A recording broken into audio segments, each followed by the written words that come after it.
Fabian को दौड़ना पसंद है। सिर्फ 16 की उम्र में वो सबसे बड़ी खेल प्रतियोगिताओं में खेलने का सपना देखते हैं। उनके मुताबिक दौड़ते वक्त उन्हें ऐसा लगता है मानो दिमाग का स्विच बंद हो गया हो। ये थकाने वाला है, जाहिर है, लेकिन बहुत मजेदार भी है। ये कुछ खास है। वो 1 साल से कृत्रिम अंगों के साथ ट्रेनिंग कर रहे हैं, लेकिन इनकी आदत होने में अभी वक्त लगेगा। ब्लेड्स के साथ ऐसा लगता है जैसे आप हमेशा उंगलियों के बल ट्रैम्पोलिन पर दौड़ रहे हों। आप इनके सहारे सीधा खड़े भी नहीं रह सकते। ये एक अजीब सा एहसास है।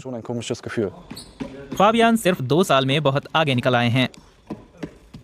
14 साल की उम्र में वो बीमार पड़ गए थे। डॉक्टरों ने पहले सोचा कि उन्हें सिर्फ फ्लू हुआ है, लेकिन तबीयत जल्द बिगड़ गई। असल में ये एक स्ट्रेप्टोकोकल इन्फेक्शन था, जिसने खून को जहरीला कर दिया और सेप्टिक शॉक हो गया। उनकी सांस टूटी और कई बार वापस लाई गई। इन्फेक्शन ने फाबियान के हाथों और पैरों में रक्त प्रवाह रोक दिया। जिंदगी बचाने का एकमात्र तरीका था अंगों को काटना। वो बहुत भयावह समय था।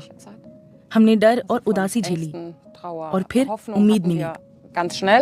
खैर, मैंने कभी उम्मीद छोड़ी नहीं और अब मैं खुश हूँ कि हम यहाँ तक पहुँच गए और फाबी ठीक है। फाबियान रोजमर्रा में अपने कृत्रिम अंगों का इस्तेमाल सीख रहे हैं, लेकिन इसकी सीमाएं हैं, खासकर जब कुछ पकड़ना हो। बारबेक्यू में चिमटे की जगह कांटे का इस्तेमाल करना पड़ता है। एक कृत्रिम अंग हाथ की जगह नहीं ले सकता। ये बहुत बुरा है, चीजें ना कर पाना। आखिर में मुझे बहुत गुस्सा आता है, जैसे सिर्फ एक बोतल खोलना या चिमटा इस्तेमाल करना, ऐसी चीजें। कुछ भी ज्यादा जटिल काम नहीं हो पाता, क्योंकि कृत्रिम हाथ सीमित काम ही कर सकते हैं। सहायक उपकरण उन्हें और ज्यादा स्वतंत्र बना सकते हैं, लेकिन हेल्थ इंश्योरेंस कंपनी बार बार उनका दावा ठुकराती है, मसलन अडेप्टर के लिए, जो उन्हें अपनी पैंट पहनने में मदद करता। मुझे नहीं पता कि 16 साल का कौन सा लड़का ये चाहेगा कि इस काम के लिए माँ बाप पर निर्भर हो। मेरी अर्जी ठुकराने वाले बताएं कि क्या वो 16 साल की उम्र में पैंट पहनने के लिए मदद लेते या खुद पहनते। लेकिन फाबियान हार नहीं मानते। वो पिछली जनवरी स्कूल में लौट आए। उनके दोस्त और शिक्षक जितनी मदद कर सकते हैं करते हैं। हमने अपनी क्लास को ग्राउंड फ्लोर पर शिफ्ट किया है और ये सुनिश्चित किया है कि वो अपनी चाबी के साथ विकलांग शौचालय का इस्तेमाल कर सके।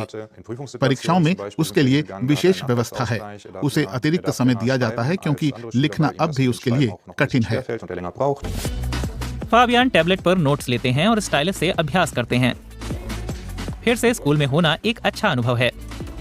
अपने दोस्तों को फिर से देखना बहुत अच्छा है। क्लास में लौटना, इस माहौल में फिर से होना। एक दोस्त जो लगभग मर गया था अब स्कूल में है, वापस सामान्य जिंदगी में। हम फिर से इसके साथ हंस सकते हैं, मजे कर सकते हैं। कमाल की बात है। फाबियान सच में बहुत मजबूत इंसान है। उसकी सोच भी दृढ़ है। बहुत कुछ सहकर यहाँ पहुंचा है। वो मुश्किल वक्त से गुजरा है। अब वो लौटा है और जिंदगी वैसे ही जी रहा है जैसे आम लोग। उसे देखना वाकई शानदार है। स्कूल में